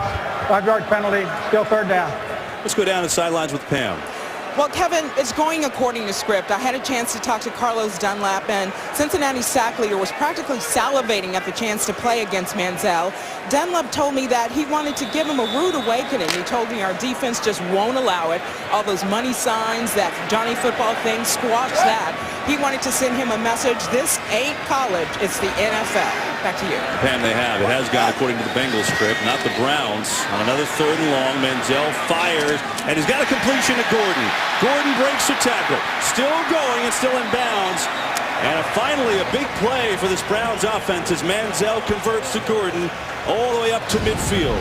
If Johnny Manziel wants to get going, this is a wise guy to be throwing to because he is electric at the wide receiver position. He missed 10 games earlier this year due to suspension. He's been rusty as a result, but that's some of the talent that Josh Gordon has. A nice throw by Johnny Manziel on the money to Josh Gordon. And a 32-yard gain. So the Browns pick it up. A minute 25 to go in the 3rd quarter, trailing 23-0.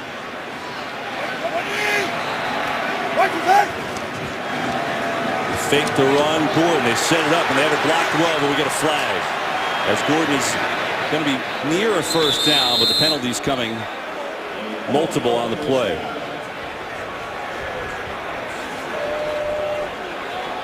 Been trying to get Gordon going ever since he came back. Number 48, offense. Blocking downfield, 10-yard penalty, still 1st down. Watch Agnew. Here he is on Leon Hall, blocking before Josh Gordon had caught the ball, and here comes that flag throw. This crew's arms, they're in shape. They throw a lot of them. Eugene Hall firing that thing.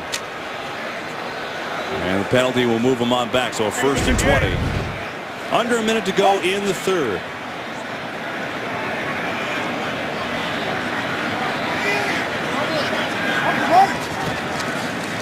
Fake the run. Time for Manziel. Pumps. Can't find anything. Thinking about running. Going to take off. Why not? Gets a block. Puts his head down. Gets to midfield. Back to the original line of scrimmage. It's a gain of 10. Well, when you watch him, if there's a recipe for success, Kevin, I don't think he should be studying Peyton Manning, Tom Brady. He should be studying one Russell Wilson in Seattle, because that's the closest guy that he mimics that has had success in this league. But Russell Wilson does. First of all, he's a grinder. He's a tireless worker. He throws the football well from the pocket and uses the run and the improvisational skills as if all else fails. And here he's in trouble, and down he goes with the sack. It's Dunlap, who Pam was just talking about, and he delivers, and that will deliver us to the end of the third quarter. At the end of the third quarter. Bengals pitching the shutout so far. They pick up another sack, and it's 23-0 after 3. The Battle of Ohio has been the Bengals all the way. Offense on the line, getting the running game going, and the defensively, they've just swarmed Johnny Manziel and the Browns in his first start.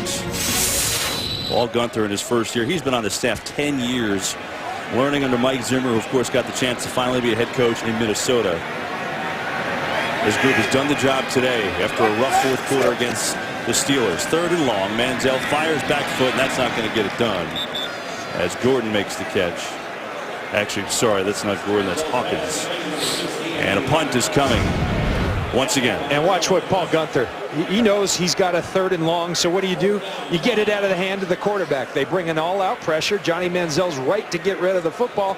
Then you better make the tackle, and that's exactly what the Cincinnati Bengals and Pac-Man Jones do. They've been playing at a very high level today after an awful performance against Pittsburgh last week. And the Browns now have more punts than first downs. Hello.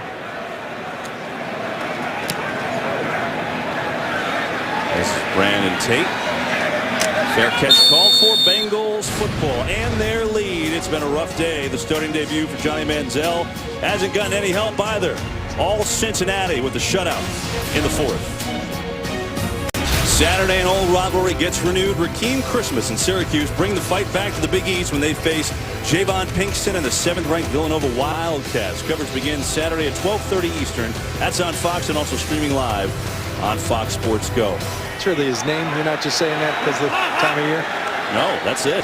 It's pretty good, huh? Yeah, I like it. Andy Dalton and the Bengals have had a great day trying to finish up strong, up 23-0 on their in-state rivals, and looking to hold on to first place over those Steelers. How are they doing? Let's check in with Joe Klatt. Yeah, Kev, the Steelers doing pretty good right now, taking care of business on the road. Le'Veon Bell from 13 yards out. He takes it in. He's had a tremendous stretch over the last 4 games. Steelers up 27-13. Half game back of the Bengals. Kevin, John, and Pam. All right, Joel, so there you go. And here's what you're looking at in the North. The Browns with the loss would pretty much be eliminated, although not officially. And the Bengals would keep pace, first place with the Steelers hot on their tail. And this is really important for the Bengals for obvious reasons, but their next 2 games are as tough as it gets. Dalton going to sling it to Sanu on 2nd down. It's going to be 3rd down. I mean, the Bengals coming up, they've got the Broncos and finish up at Pittsburgh, which very well could be not only for the division, but to get in the playoffs. Who knows? And you know, just to call a spade, that's what Cincinnati's problem's been. The big game, whether it be prime time, Monday night, Sunday night, or the playoffs. That's where they've run into problems. And so you've had some success. Now, can you get over another hump? You've got Denver coming to town next Monday. I'm really interested to see how they will respond, because they've been fantastic today. It'll be a 3rd down and 4. And a handoff to Hill, and very patiently works his way across the 30. Jeremy Hill, have yourself a day. What a performance from him. They made him the #1 running back, and he has lived up to the hype. And I think Hugh Jackson is taking a little, watch the 2 pullers. They're going to bring Sanu to seal the edge, but then the two pullers. And last week, if you watched, I think Pittsburgh is still running the counter OU where they had their two pullers. They ran it over and over and over, and oftentimes that's what happens in this league. Something gets done to you, you say, all right, that works pretty well. Let's try it next week. And Hugh Jackson has done exactly that. I'd say it's worked well. Hill gets it again, and he fumbles the football, and the Bengals get it back. That might just be the sign that things are going your way. This is Hill's 22nd carry. Chris Kirksey forced the fumble, but the Bengals recovered it. It's that ball. You carried a little loose. People are going after that ball, but Clint Bowling on the spot. Bowling, who's moved over to that right tackle, originally was the left guard for the Bengals. He's gone over there as they lost Andre Smith. They tried Marshall Newhouse. It wasn't working out, so they moved Bowling over there, and he's played well.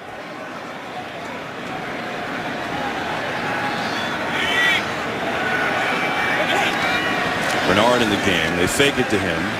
Dalton's going to roll with some pressure. He's just going to run it and slide down. Now the question becomes this.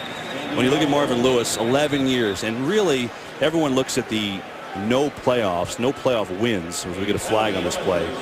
He's made the playoffs 5 times. They've been in it 3 years in a row, but everyone says, well, he hasn't won a game. Well, they were in a moribund state, this franchise, when he took it over. I think the question becomes, as we wait for Walt Anderson's call, how good can they be? Can they actually make some noise? Illegal formation in the offense. Number 73 was uncovered on the end of the line. Penalty has declined. It's 3rd down. You know, Kevin, it's a good point, and I went through something similar in Tampa. On the Come on, Walt. I went through something similar in Tampa. Tony Dungy, the same thing. We were really becoming a good team. Every year we challenged for our division. We couldn't get over that hump. It was the Philadelphia Eagles for us. And sometimes you just got to do it, you know, and that's in front of them. And you've got to eventually, it lost Tony Dungy his job in Tampa, and with John Gruden we win a Super Bowl. But Marvin Lewis and this team going to have to find a way to have success in that postseason. They give it to Bernard on a 3rd down, and that'll be a punting situation. Well, yeah, I mean, they've been 3 straight playoff losses, first 2 to Houston, and yeah, it just hasn't gone well. Andy Dalton has really not played well in any of those games, and especially last year. I mean, look at his playoffs in those three last games. 56.2 rating, 1 touchdown, 6 interceptions. He had a big fumble against San Diego last year. And last year was more disappointing because they won the division. They were at home. And that's what they're looking to overcome. But these days in the NFL, as opposed to punts, to be a fair catch, you know, it really is about who gets hot. You know, it's not so much necessarily about home field and the bye. Who can get hot? Can the Bengals be that team? We'll see. They are that team today.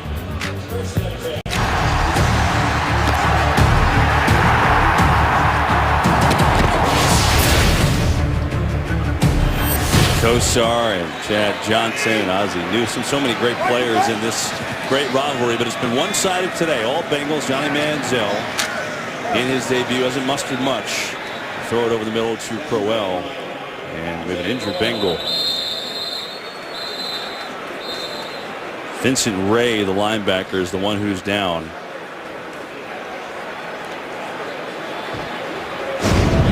You see this coming. It's Ray Malaluga trying to finish off Crowell, who's going to hit his own teammate. Ooh, Vincent Ray down. Hopefully he's all right for the Cincinnati Bengals. Today's game is sponsored by Walmart, where you'll find unbeatable prices on this year's top gifts.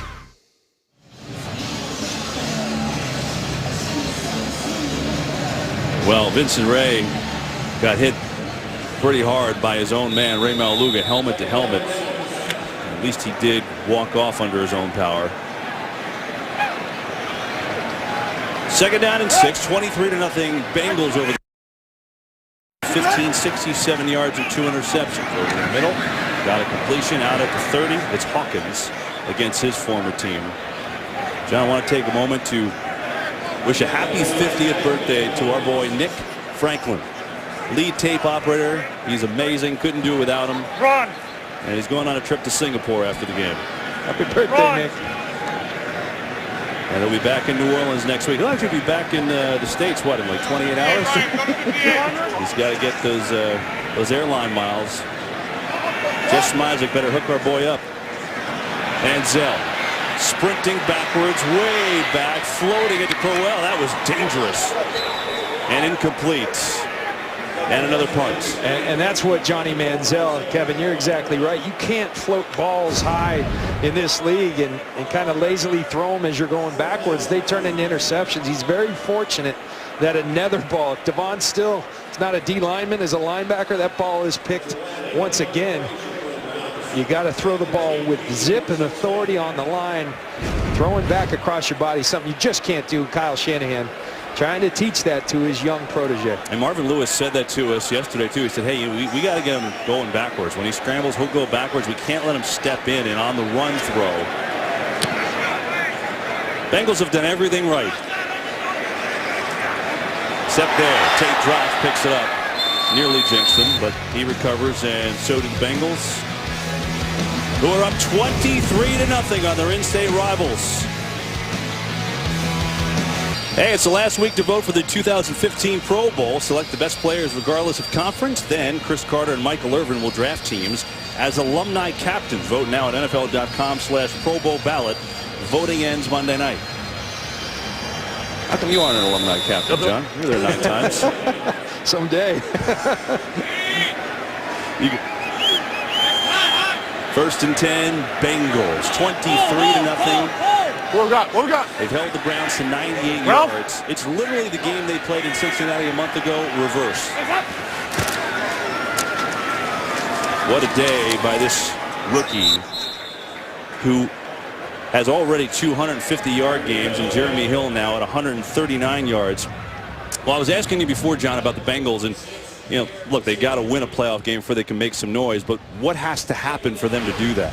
Well, to me, their formula is in the playoffs, their quarterback's got to play big. And how do you do that? I think you help them. And you help them by this run game that we're seeing today. If Jeremy Hill can continue and this offensive line can continue to play like that, Andy Dalton plays better by virtue of that. And then you have A.J. Green and Sanu. You got some good receivers. And then probably more importantly, their defense played well today, very well. You see the handoff right up the middle. But they played very well. Now, as I saw it on film, this has not been a good defense this year. Over 500 yards 3 times. This defense has been very leaky. So you wonder, is it just that they're going against a rookie quarterback in his first start? If they can show staying power on defense, that they can improve as the season goes on, then they got a chance in the postseason. Well, they've allowed 500 yards 3 times in the game this year, and they got beat up pretty well by the good offensive teams, New England, Indianapolis. And so they've got to test, maybe next week, John tells us. They've got Denver next week. And maybe that'll really see where these Bengals are. It's been impressive today. Right now, they went out, they win the division, they get into the home playoff game. Still work to do. Hill breaking through. That's Bernard that time. Excuse me. Bernard stays in the game. And he's up for a first down out to the 32. So Gio Bernard has 49 yards. Jeremy Hill at 138 yards. All run game today. Well, we talked about it earlier, thunder and lightning. Here's lightning. You see the quickness, and I think it's exacerbated. You see it when he's a complimentary, a change of pace back. And I think this is the right formula. I like what Marvin Lewis and Hugh Jackson are doing with this running back rotation, and you got to love the way this offensive line has played. Now they have Clint Bowling back to his original left guard position with Eric Winston, the veteran who they just signed at right tackle. It's been impressive. 190 rushing yards, and add to that tally is Bernard with the alertness too. He's going to slide down, stay in bounds with the clock run. It's 6:44 and counting. Well, watch the double pull again. Both these guys going to get out and go, and watch Eric Winston seal off this. Eric Winston just signed. You've heard about him more as the NFLPA president, but doing a heck of a job pulling and sealing, and a smart play by Bernard staying in bounds and running clock. This is the most that the Bengals have had all year, 205 rushing yards. They came in as a pretty good running team. But today they've been a phenomenal running team. Against a defense, it's pretty good. They've made them look bad. It's Bernard again. Well, talk about the Bengals. And, John, on the flip side, you've got the Browns who, these last 2 weeks are disappointing. A tough loss to the Colts. They make the quarterback switch and getting blown out today. But I think when you look at it, you know, we got 7 wins, and Mike Pettin in here trying to build something. I think a lot of people thought they'd win 3 games. Yeah, I agree, and that's what most people prognosticated coming into this year. And sometimes you gotta see the forest through the trees. And what I see is a lot of really good young players. The biggest question, and it still remains, is that guy right there. Is he going to be the future at quarterback? It's been so unstable at quarterback. They thought they might have the answer in Johnny Manziel. I think way too early to make a judgment in his first game. But that guy's got to come through for them to be successful. And unfortunately, that last piece is the toughest piece, that quarterback. But you at least got the rest of the year to evaluate and see if you think he can be that guy. You know, Pettin, we had really good chats with him the last couple of weeks. He was a real interesting guy. And what stood out, the relationship with his dad. There's his dad's record. He's a legendary coach in Pennsylvania. And the fun thing is, see at the bottom, 5-0 versus son. Well, Mike Pettin was a high school coach too, and he coached against his dad, and he had some fun saying, yeah, and like everybody else, I couldn't beat him either. Yeah, he's got a lot of respect. He's consulted his dad the last couple of weeks on these tough calls because his dad is a legend, and he really, he's a part of this organization. It was funny. He said, nowadays everything is on these tablets, and his dad called when he has his tablet because he watches film on them, and he said, hey, Mike, my e-pad's not working. I can't get it going. Not the techiest of guys, but a heck of a coach. And Jim O'Neill, one of two on Pettin's staff to play for his dad, as Bernard up to get for more running yards for the Bengals and another first down. As I think the potential for tempers to flare there. So if you are Cleveland, and this one is going to put a stake in your playoff chances, do you even watch this game on tape? Do you evaluate Johnny Manziel off of this? What can you learn if you do? Yeah, one thing I learned in my experience in the league, you always watch it. I don't subscribe to that theory of you throw it away. You can learn from every situation, whether it's good or bad. And sometimes these type of games are the hardest to watch, but they're the ones you learn the most from. You got to coach them hard, as Bruce Arians says, and hug them later. Bengals trying to run out the clock here. And that one's going to go nowhere. Kruger made the stop on Bernard.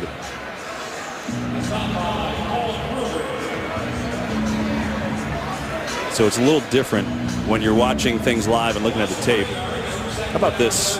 Last three shutouts are all here in Cleveland. 89 was at Municipal Stadium. But in your evaluation, John, what have you learned about Johnny Manziel? Again, I get it. It's different when you look at the tape, but today. Well, I think what we've learned, he's going to have to learn to play within the structure and confines, and then use the mobility as an asset. That if it's not there, then you go. But right now, his instinct is to go, go, go. And I think we've seen that over time with Robert Griffin III and Cam Newton. To have sustained success in this league, you have to be able to throw the football from the pocket. And that's still a question. I've seen him do it, and I've seen him do it well. He has the tools to do it well. He's got to show that he can in a live game. He was an accurate passer at Texas A&M. He was a 68% completion percentage, and I get it. A lot of that was on the rollout, but he had good pocket numbers. Today, nerves, just a lot of high footballs from him today. I think nerves, and part of the thing he brings with his persona, you get people gunning for you. I mean, you've seen the Bengals. They were tired of hearing about Johnny Manziel, and so he's going to get a lot of people's best shot. His persona, who he is, the celebrity quarterback, it engenders a response that isn't too kind from opponents. Dalton on a third down. Going to roll out, trying to keep it going, and he does. Beautiful throw to A.J. Green, and that will keep the Bengals on moving. Another first down. That one to Green, who makes the catch, and it's a gain of 14. Andy Dalton, the one thing everybody talks, and they really believe in the guy, his ability to bounce back. He'll have some bad throws, he'll have some bad games, but he's always had the ability in this league to bounce back, and he's done it so well in the last 4 games. Today hasn't been spectacular, but the run game has really carried him today.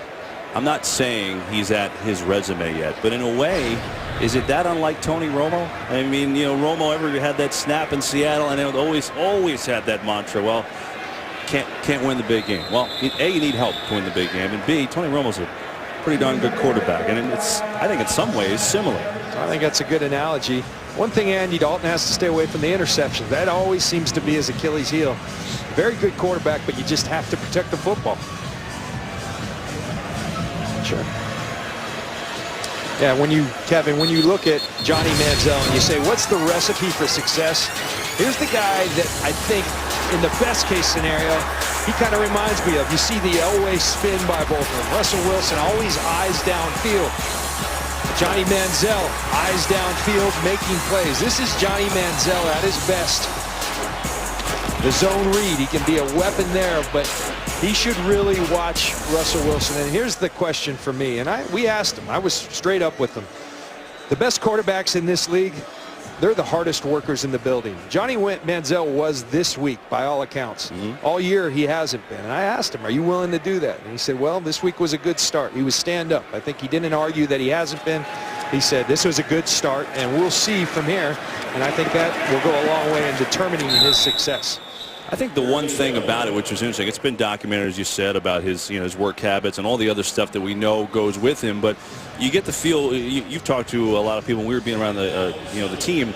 It's been a good teammate, and he said himself, sitting out and watching Brian Hoyer has been a good thing for me. So he, I think, has been very coachable. Yeah, he understood that probably was the best thing for him. Now, can he grow from those experiences?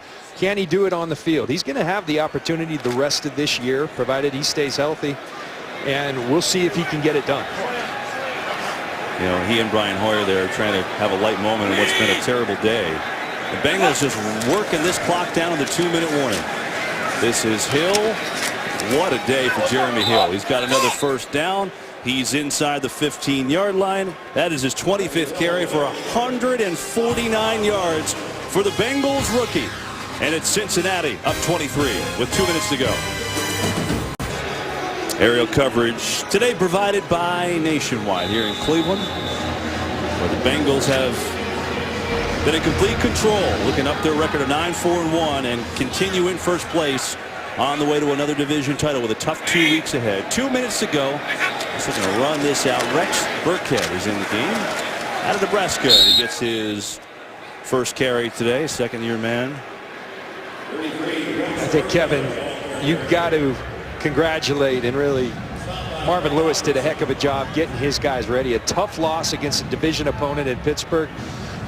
A lot of distractions with Johnny Manziel. Everybody, and we could tell in his production meeting with him, he was a little irritated. What makes Johnny Manziel so special? And he kind of said, well, he was special in college. Let's see. Let's just give it time in the NFL. So they were poised and ready to go. He did a great job having his team ready. Marvin Lewis doing great things in Cincinnati. Burkhead remains in the game. And he's going to get the carry. Burkhead is actually a neat story. Do you remember that it was a YouTube clip that went viral? He brought I believe it was a Make-A-Wish kid to a practice at Nebraska. And they ran a play in the spring game, and he scored a touchdown. It was a tremendous moment. Burkhead's the one that engineered that. Meanwhile, we've got bonus coverage coming up next. The Bills surprised the Packers. That would be a big one for Green Bay as they try for home field advantage. Green Bay has the ball, though, and there's plenty of time left. Today's game being produced by Pete Macheska, directed by Artie Kempner, Associate Director Eric Mandia, Broadcast Associate Tyler Dare, Technical Producers Clyde Taylor, and the Technical Director Tom Maslak. Pregame show produced by Bill Richards and directed by Stephanie Medina. As the Bengals give it to Burkhead again. He's fighting his way, looking for the end zone. He gets there. Touchdown, Cincinnati. Put the cherry on top.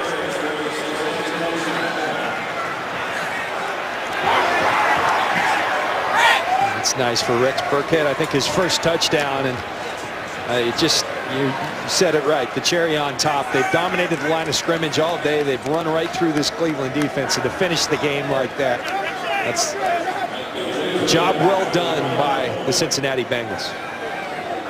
245 rushing yards for the Bengals today. Wow. Just showed Andy Dalton when you throw for 117 yards because you don't have to throw. No better feeling than that. Peyton Manning's been figuring that out of late as they've That's funny, right? found a running game in Denver. And Peyton Manning didn't forget how to throw. They know that you need that for a playoff run. You better have that other element. By the way, John Elway knows that too. Yes, he does. Despite all of his magic, they got that late in his career when he won a couple of Super Bowls with Terrell Davis. Remember, coming up, America's Game of the Week, 49ers really their last gasp here. They need it to stay alive against the Seahawks or the Vikings and the Lions. And there's so much intrigue now with this playoffs. Who's going to get in the seeding in the NFC too? Packers, if they lose today, Cardinals are really in good position with, get that home field advantage. But Seattle already beating them. If they can win today, they go to Arizona next week. That makes sense? Yes, it does. And the one thing I would say, 8 minutes and 15 seconds, down 19-10, the Green Bay Packers, you got Aaron Rodgers at quarterback. Oh, yeah. That game's far from over. A lot of time left. Meanwhile, in this AFC North, Pittsburgh has the ball up 7 on Atlanta. 2 minutes to go there. And the Ravens trying to hang on to a 17-12 lead over Jacksonville. So those games may come down to the wire. We know this. The Bengals will be in first place after today. Sean Drawn. And he's tackled at the 22. From Kelly Clarkson to Carrie Underwood and Philip Phillips, American Idol has transformed unknowns into superstars. It's all about to begin again. American Idol, Superstars Made Here, premieres Wednesday, January 7th on Fox. That's John Lynch's show. I'm fired up for that. I got a chance to go up and meet Jennifer and Keith and all those guys. Harry last year, they were all awesome. Great talent on that show. Thanks for the invite, man. Jeez. Browns have 98 total yards this year. 200. That's the lowest in the NFL. They make it over 100 here with a couple seconds to go. Benjamin has it with 12 seconds to go, and that may put a wrap on this one from Cleveland. Biggest shutout win for the Bengals since 2000.